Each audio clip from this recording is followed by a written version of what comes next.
Parce que je reste là, je me gare ici.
Je vais y aller rapidement.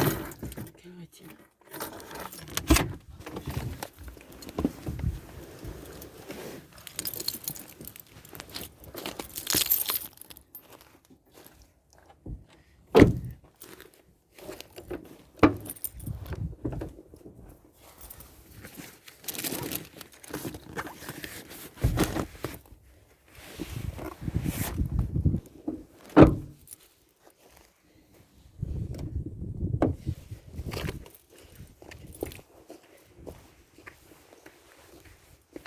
Voilà.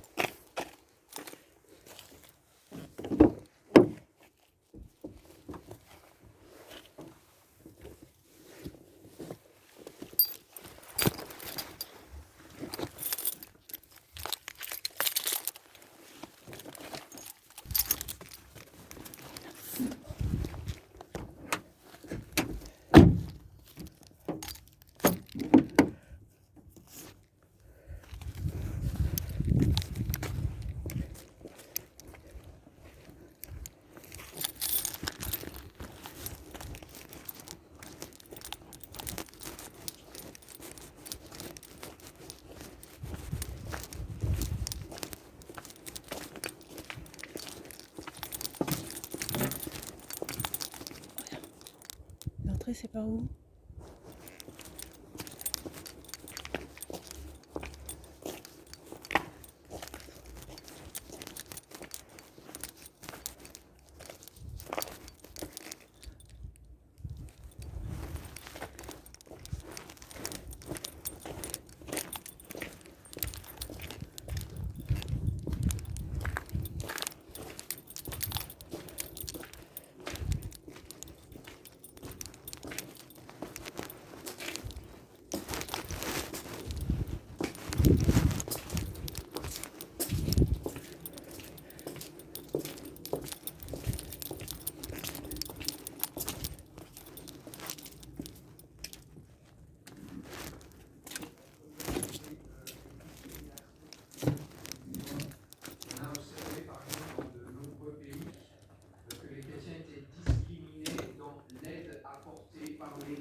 Avec le Covid, on a pu manger à notre faim, n'est-ce pas?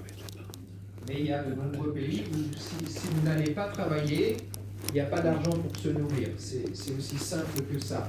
Il n'y a pas de l'argent quelque part sur un compte, il n'y a pas un congélateur derrière qui serait plein. Non, tout se fait au jour le jour. Donc si vous n'allez plus travailler, il n'y a plus à manger. Et donc beaucoup de personnes se sont trouvées rapidement dans le dénuement. Donc beaucoup de pays comme le Myanmar, le Bangladesh, le Nigeria, le Vietnam et l'Inde, eh bien, ce sont nos coéquipiers qui sont allés, souvent prenant des risques sanitaires, mais aussi risques de persécution, dans des endroits où les gens littéralement appelaient au secours.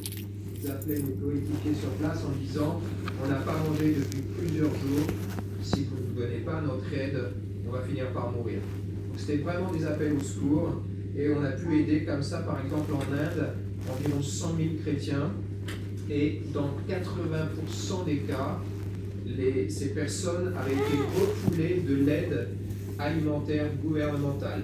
On leur disait tout simplement, vous êtes chrétien, donc vous n'êtes pas prioritaire. En d'autres termes, vous n'aurez pas d'aide alimentaire. Tu peux cliquer encore une fois. La deuxième chose, c'est par exemple la mise en danger. Dans le Golfe Persique, juste pour vous donner un exemple, c'était les infirmières chrétiennes qui étaient réquisitionnées pour s'occuper des malades du Covid.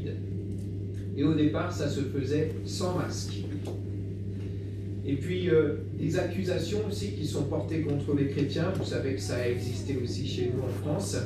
Mais dans plusieurs endroits, par exemple au Niger, en Bangladesh, en Colombie, en Turquie, à Cuba et même en Somalie, on a accusé les chrétiens de propager le virus du Covid.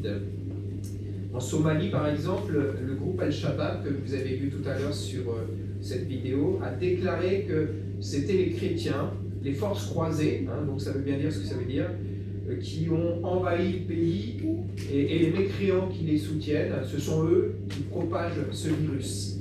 Et puis la dernière chose, ce sont des attaques. On va voir plus particulièrement le Nigeria, si tu veux cliquer la prochaine diapo. Ça a été très flagrant, on peut le voir sur ce graphique. Il y a eu 2 fois plus de chrétiens tués pendant la période du confinement. Et donc là, le gouvernement effectivement était occupé à faire respecter, on va dire, les mesures de sécurité à cause du Covid.